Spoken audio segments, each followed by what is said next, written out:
Basically a black man and multiple black men in the comment section doing what they do best, which is demeaning and degrading black women and trying to convince black women desperately and pathetically so that they're not desired by any other group of men except black men.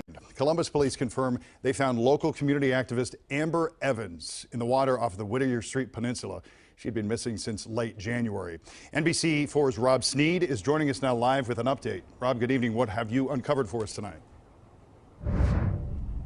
Columbus police, they're still trying to figure out exactly how she ended up here in the Scioto River yesterday. They discovered her body here. Now, many are on social media, many of her friends, family expressing grief about her death and praising her for her life. She's touched so many. Now, after nearly 2 months, the search for Amber Evans is over. Columbus police found the 28-year-old's body in the Scioto River. Soon after family members reported her missing, investigators say they found her car along the Scioto Mile after a dispute with her boyfriend. The Franklin County Sheriff's Office also assisted police in looking for Evans. Dive teams searched the river multiple times in hopes of finding her. Evans' death touched so many, especially in the black community, due to her community activism. She worked with the Juvenile Justice Coalition since 2015 and was promoted to executive director. Now, just 2 days before her disappearance, Evans told her mom about wanting to go back to Paris to teach children how to speak English. Now, this was the last time Evans' family ever heard from her again. Of course, Evans' family, they say on social media rather, that they plan on having a vigil for her here this Wednesday to honor her life. Local for you, Rob Sneed, NBC4.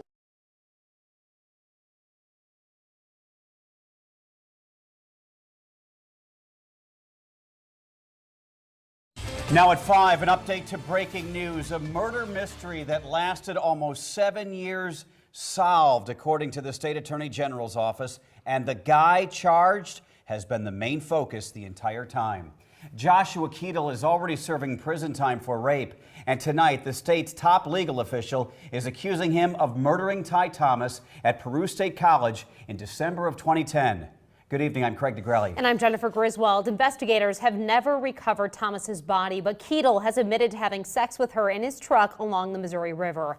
Our Megan Hahn picks up the story. Megan? Thanks, Jen. Tonight, there are new charges for Joshua Keetle, first-degree murder for the killing of 19-year-old freshman Ty Thomas. She vanished just blocks from her dorm room. 36-year-old Joshua Keetle sits behind bars at the Lincoln Correctional Facility on a rape conviction. In 2016, a court in Nemaha County awarded the family of Ty Thomas $2.5 billion after they sued Keetle for wrongful death. The longtime suspect in the disappearance of Ty Thomas is now facing a charge he was able to avoid for nearly 7 years: murder. Mr. Keetle, do you have anything to do with the disappearance of Ty Thomas? Back in 2010, Ty Thomas, the energetic college freshman, captain of the school dance team, vanished on a cold December night. 2 students reported her missing in the early morning hours Friday after she failed to return to her dorm. The Thomas family told us their daughter had plans to visit that weekend. So she was, she had plans to be home. This is not her. She would never go this long without contacting somebody from her family. The close-knit community at Peru State was also shaken. Search teams combed the area for hours that weekend. One of the search party members, Joshua Keetle, admitted to us he saw her that night. We were driving back. She was just walking along. Only reason I really noticed her because you see students walking back and forth quite a bit. She didn't have a jacket on. It was pretty cold that night. Keetle then told police he had sexual relations with Thomas that night at a dock along the Missouri River, but maintained he drove away, leaving Thomas. It really didn't sink in until I seen her family crying outside the hallway. Then it was like, wow, this could be serious. We also spoke with the Thomas family about their daughter's disappearance and the pain of not knowing. We were home. We were home when we found out. This is something you don't never expect. You never expect a call like that from anybody. I wasn't going to say I killed Tyler when I didn't. I left her at that river. That was a life-altering choice. We haven't been able to heal. We can't really mourn. We don't have a body to bury. We don't have that closure. We don't have that. Last year, Joshua Keetle was convicted of the second-degree murder of Ty Thomas, an Omaha native and Peru State student who disappeared in 2010. Keetle maintained his innocence before being sentenced to 35 years to life in prison. He has since appealed, but as 3 News Now reporter John Kipper tells us, his attorney argued that there's not enough evidence to maintain that conviction. There's no blood evidence or other forensic evidence anywhere. Joshua Keetle's attorney, Jeff Pickens, argued Keetle's appealed to the Nebraska Supreme Court on Tuesday, saying there's insufficient evidence to establish what's called corpus delicti, beyond a reasonable doubt.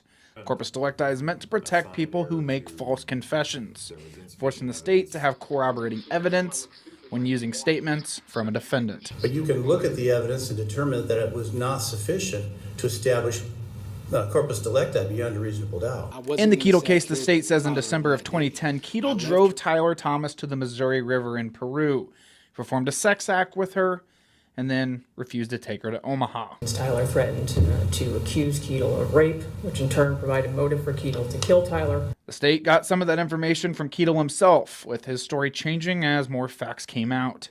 Keetle's attorney said he never confessed to the murder in any way. He made admissions, certainly, but I don't think there's anything that comes close to a confession. In fact, he said, I didn't hurt her. I left her at the river.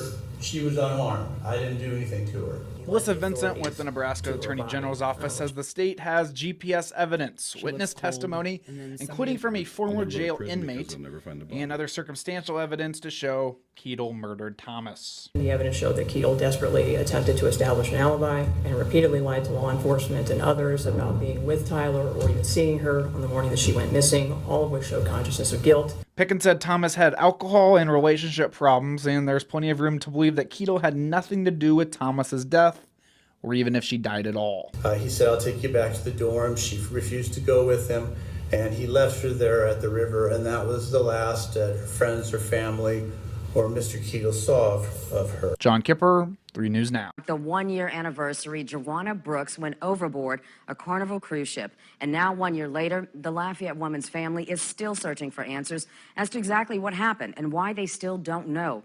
In a story you'll see only on 10, we hear from the FBI and a legal expert to find out why. We really don't know anything yet. All I know is that they said she fell overboard. That was Marilyn Winfrey 1 year ago, shortly after learning her daughter Joanna Brooks went overboard a Carnival cruise ship bound for Mexico. The cruise was a gift from Joanna's husband, Scott Brooks. Witnesses have said the couple was arguing at dinner and escorted out. 30 minutes later, Joanna went overboard. Scott was detained and questioned. He returned home and has not talked with Joanna's family about what happened. One way or the other, I want her to come home. Winfrey didn't get any answers then, and she doesn't have much more now. Both women were too distraught to interview on this solemn anniversary. This was their first Christmas without Joanna. However, both... What is the FBI saying about this case? Rob, we have been in touch, as you know, with the FBI since Joanna went missing to keep updated on the investigation. We talked to the FBI today to find out the latest and why Winfrey and her family don't have answers. The FBI New Orleans field office released the statement you see on your screen. They released it this afternoon, too, as saying, as a matter of respect, quote, to the family of Joanna Brooks, we are unable to provide comment at this time, end quote. So a year has gone by. What happens now? Rob, as we said, Joanna's mother was too distraught to talk to us on this solemn anniversary. She didn't want to talk right now, but she did invite us to contact her in the very near future to find out what, if any, conclusion has been reached in the FBI's investigation. And it is important to note that Scott Brooks was never named as a suspect or charged in Joanna's disappearance.